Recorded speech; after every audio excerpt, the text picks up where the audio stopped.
This is family. This And is you love. you can eat too. Leaving the theater, you felt like you was one of us, right? You No, feel like one of it the wasn't boys? even leaving. It's why you watching. This is why I want to congratulate you guys. Because you don't see a lot of movies where I totally felt connected from beginning to end. Because this is how I operate. This is how I love. This is how I live. And that's how I work. Yeah. And it's good to see that on the big screen. Nah, I feel you.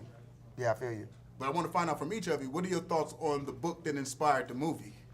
That's Jerry's favorite question, Jerry. How you Mr. Harvey's book that opened up the can of worms? I think, I mean, obviously the book was insanely successful. I think it was a good kind of common sense thing to kind of say, which is sometimes women just need to hear it like that. And I think it's revealing because, like, yeah, it's about men and what we do, but also it kind of uncovers a little bit of, like, why do women react this way when we do this? So I do think there was something in it.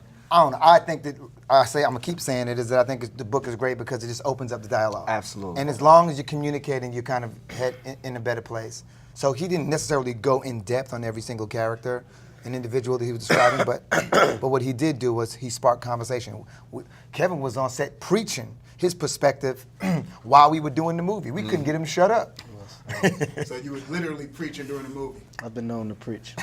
Was there like a personal connection with the book? Well, no, like you said, open up the dialogue. You know, dialogue meaning debates, means, you know, everybody's point of view. And on set, our discussions about women, about dating, about long-term relationships, you know, about being faithful. Just, we had a lot of stuff to talk about, and I think that made our days go by so much easier. And not only that, you know, it helps with the movie. When you're supposed to be close and friends in a film, the more that you're talking and doing what friends do offset, which is interacting, it makes it that much better when you're filming. All right, Chemistry got better. Let's have each of you weigh in on why there's so many differences between men and women. Why does this always exist? Because there have been other books before. You have this book. There's talk shows. There's all advice columns. So why does this still exist? Mike, why does this exist?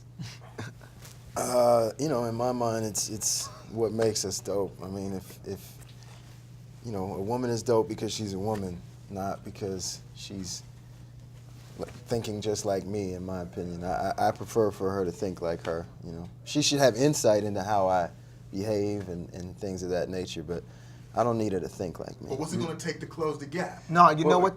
You go. No, you break Nah, it down. we're fundamentally different and we're raised different. When we're 6 years old, we're playing with G.I. Joes and blowing stuff up, and girls are playing with Barbies, putting together relationships. So their whole life, they're getting trained for marriage and for kids and for those things. And us, we're getting told our whole life, don't commit, don't settle down, don't get pregnant. You got to provide for your kids, man. You got to find what you're going to do. Yeah. Exactly. So it's just, we're apples and oranges. You agree? I love the close book. gap? I agree. I don't think the gap's ever gonna really close, or else I think it would have happened already. And yeah, I don't see the gap closing anytime soon. All right. So there's room for more books like Think Like Oh Me. yeah, yeah, yeah. absolutely. Absolutely. Yeah. I'm the guy that just says stuff that makes everybody uncomfortable. Look, at the end of the day, men are like lions, and we hunt. All right, well then, speaking of hunting, give me the worst dating advice you ever got or ever received, and why it was so bad. Who just said the one? My dad straight up told Do me the this. voice, though. Do the He voice. was like, Junior, cheat first because they go do it. Honestly, I've never really received advice. Probably because my dad wasn't there. But here's the thing. When you let's forget it's touchy. I got some tissue in my pocket. Come on with it, man. Come on with it. Come on. No, you know, honestly, let's I've never really received dating advice. I was kind of a learn on your own. I mean, my brother tried to explain what sex was to me, but I was like 7, and he did it with a cup. Like, he had a cup, and it was weird. I didn't drink out of a cup for a long time because what my brother associated with. For a long time, I thought drinking out of a cup was sex because what my brother showed me. That's about it for me. I have nothing else. Wow. No, I'm not thirsty. I don't want to get anybody pregnant. What about you, Mike? What's the worst? Wow. That says it all. Yeah. Hey, wow. Yeah. What about you, Terrence? First piece of advice? I mean, I think all relationship advice is tainted, and everybody that gives you relationship advice is basing it off of past relationships they had that either didn't worked work. or different, That that did not most work. likely didn't. And so you just gotta follow your own path. That's good. All right, give me the craziest pickup line you heard one of your boys drop on someone and why it was so whack. One of my boys dropped one that you would think was good and it actually worked, but it's really stupid. But he asked a girl for a number and said, only give me 7 digits. I'll figure out the 8th. It's like, yeah, because there's only 8 options. Like, it's not that difficult to figure out the last one. But she took it like, wow, if you could figure it out, then we should talk. I heard. You got to make 8 calls, basically, and then you'll Exactly. eventually get the number. I heard Mike tell a girl one time. He was like, he looked at her, and he said, "Yes, these are my real eyes." And literally, she was like, "Oh my God." And next thing I know, he was kissing her. It was crazy. That night was crazy. That was a wild night. It was crazy. So you're verifying that that was a true story. Of course I'm not. Well, anybody else got one? What was it? What were we talking about here? Worst pickup line you heard one of your boys deliver and why it was so whack? This is PG-13, right? Yes, it is. Yes, Yeah, sir. yeah.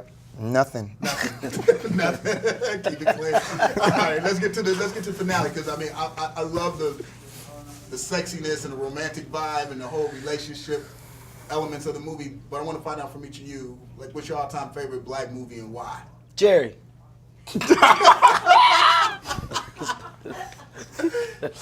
You go first, Kevin. You go first. The floor is Love yours. Jones.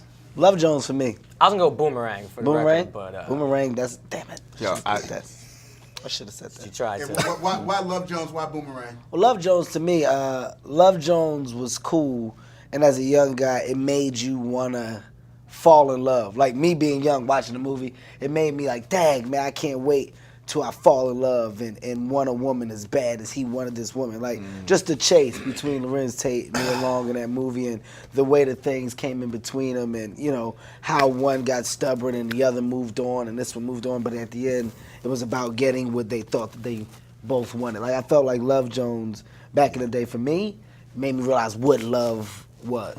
Boomerang touched on a lot too, though. But Terrence? Love and basketball for me. The music on that, Soundtrack. when they play that Maxwell, women's like that just made me fall in love. We talking about our favorite what? Black Black movie? romantic movie. Black romantic movie? Damn, Yeah, I'm man.